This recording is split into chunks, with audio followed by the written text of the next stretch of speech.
welcome to part 2 of our series Board Games as Movie Scenes. Before we start, a quick warning. This video contains illustrated image of fire weapon that hasn't been used, hasn't caused any harm, and doesn't in any way, shape or form exist in real world. I don't know if that requires warning or not, but I don't want anyone to feel uneasy because I lack sense of self-preservation and can't process potential threats. With that out of the way, let's get started.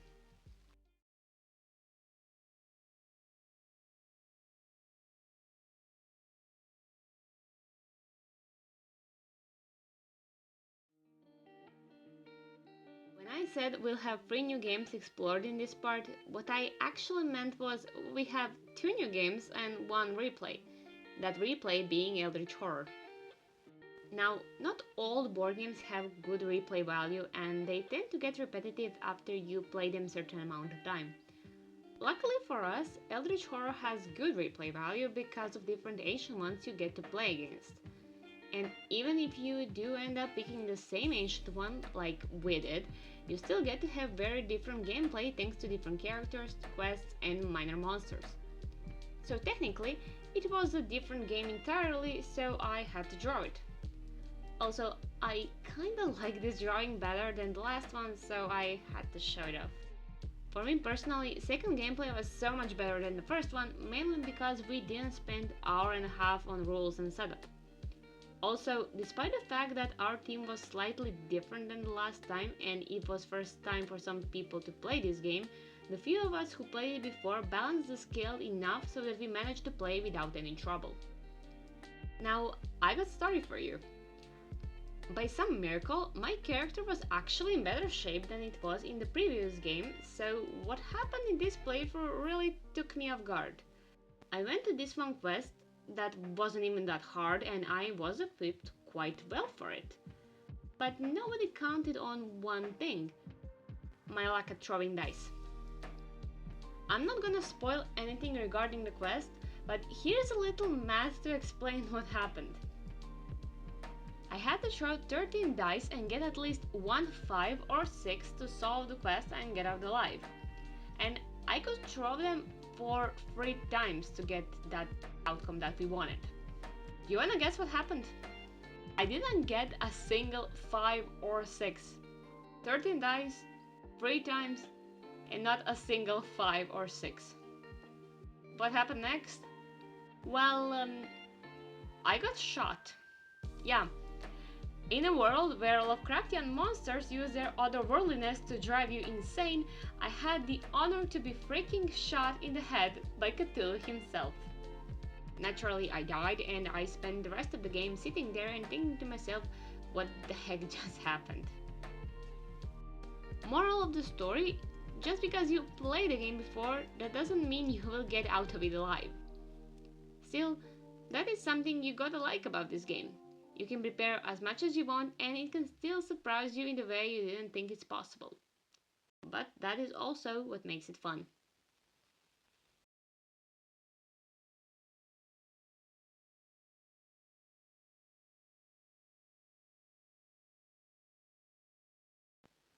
Shadow over Camelot is a cooperative game where you play as knights of Round Table.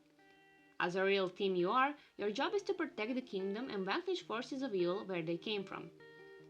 You go on quests such as finding the Holy Grail, getting the Excalibur, or defeating the Black Knight.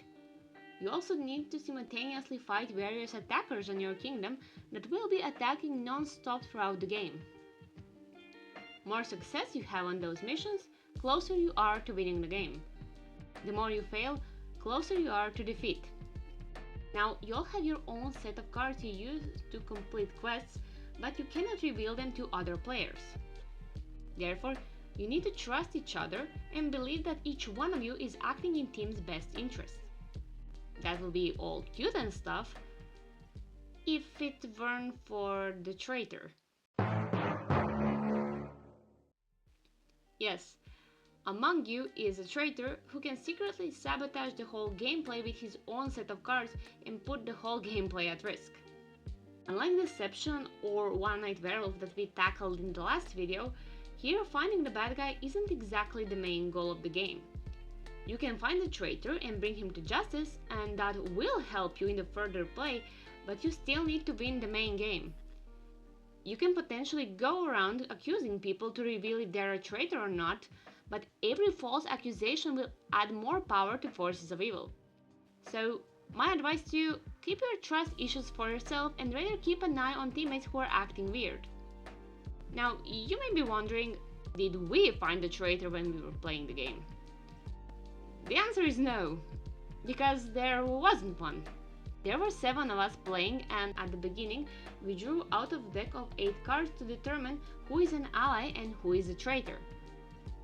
Turns out that we all got the ally cards, so luckily we didn't have to worry about traitor. Though it did take us half the gameplay to realize we are all on the same side, but after that we successfully finished all the quests and saved the Camelot. What I like about this game is that there are a lot of things to do.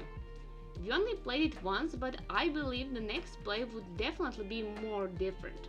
Mainly because you would start with different cards, and as a result, you would go on different quests. In my case, during this gameplay, I was mainly in search for Holy Grail since most of my cards were for that quest specifically. And maybe we would have got the Grail much earlier in the game if someone wasn't constantly discarding evil cards and messing with my quest. I'm not pointing at anyone in particular.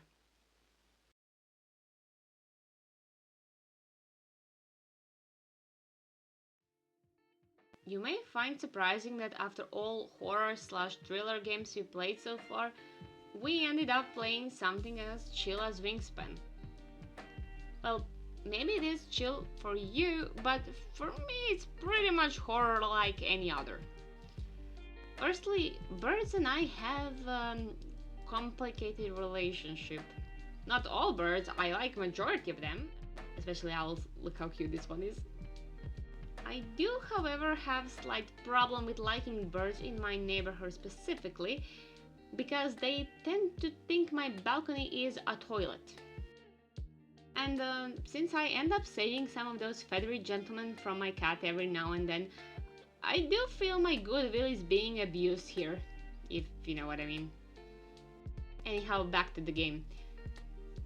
The other reason I had problem with this one is, well, compared to the other games we played, this one is actually competitive instead of cooperative. And it does have several mechanics you need to keep in mind while playing. That isn't a problem for me in cooperative games with multiple mechanics because you have other teammates that can help you out with them. However, since this is a competitive game, you can only rely on yourself, and I am not the best at multitasking, so my gameplay was, how do I put it, a complete mess. While other people managed to balance using various actions to get points, I was stuck with getting insane amount of eggs from this one bird. It didn't exactly help my score, which was bad, like really bad, but I did have the most eggs on the board, so I can at least comfort myself with that fact. At the end, I did like this game, but I didn't like how I played it. Maybe if we played it a few more times, I would get the hang of it. Or maybe I wouldn't, that's okay as well. Not every game is for everybody, and that's alright. I do, however, need to point out beautiful artwork of this game. Birds all look amazing, and all those pretty colors and designs were a nice change compared to horror and gore stuff we got used seeing from other games. This is definitely one of more eye-pleasing games we played. I hope you like this video and that you find these board games interesting. For now, Studio will put this series on hold because I have to draw a new set of drawings for part 3 and because we have something else planned for our next video. Still, stay tuned because we have one smaller idea regarding these drawings yet to put into motion. Again, special thanks to all of our teammates who play these games with us. Thank you all for watching, stay alive and well, and goodbye.